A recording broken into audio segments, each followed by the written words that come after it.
My father taught me how to fix cars and break promises. He had a gift for engines and excuses, both loud, both leaking. I hadn't spoken to him in 15 years, not since he missed my graduation because the transmission went out again. I stopped believing in repairs after that, and in men who said they'd show up but only left an echo of themselves behind. When I had a son, I swore I'd raise him on steadiness. We didn't talk about my father. Some ghosts don't deserve invitations. Then, out of nowhere, a letter arrived, shaky handwriting, a mechanic's grease fingerprint smudging the corner, almost like he couldn't quite erase his own mistakes.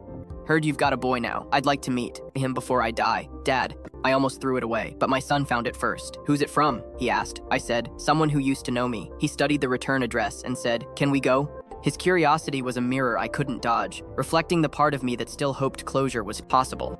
We drove 3 hours to the town where I learned to stop hoping. The garage was still there, smaller, sadder, but alive, smelling like oil and lost time. My father sat on a folding chair, oxygen tank hissing like the world's slowest apology. He looked up and froze. You came, he said. I nodded, introducing the boy who carried my name better than I ever did. For an hour, they talked about engines, bolts, and the little things that could be fixed if you knew where to look. My father's hands shook, but his eyes glowed. You ever teach your dad this stuff? He asked my son. He never liked cars, my boy said. My father nodded slowly. Yeah, he murmured. I remember now. Then, without warning, he said, I wasn't there when I should have been. I thought I had time. Turns out, I was spending it on everything that didn't matter. I didn't know what to do with the sound of my father confessing to the air we shared. My son looked between us, confused but quiet. It's okay, Grandpa, he said. You're here now.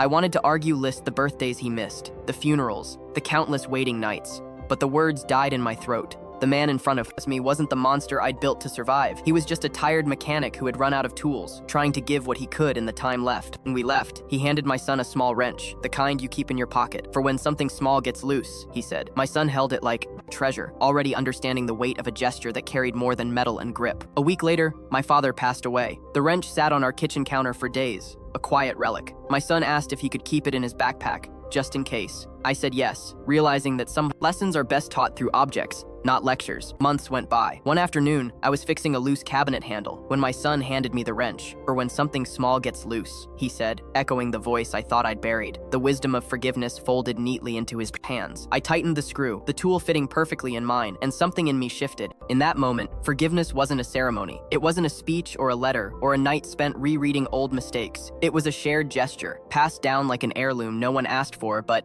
everyone needed a quiet act that mended more than metal. Some repairs don't happen in garages. They happen when the next generation learns to stop the leak.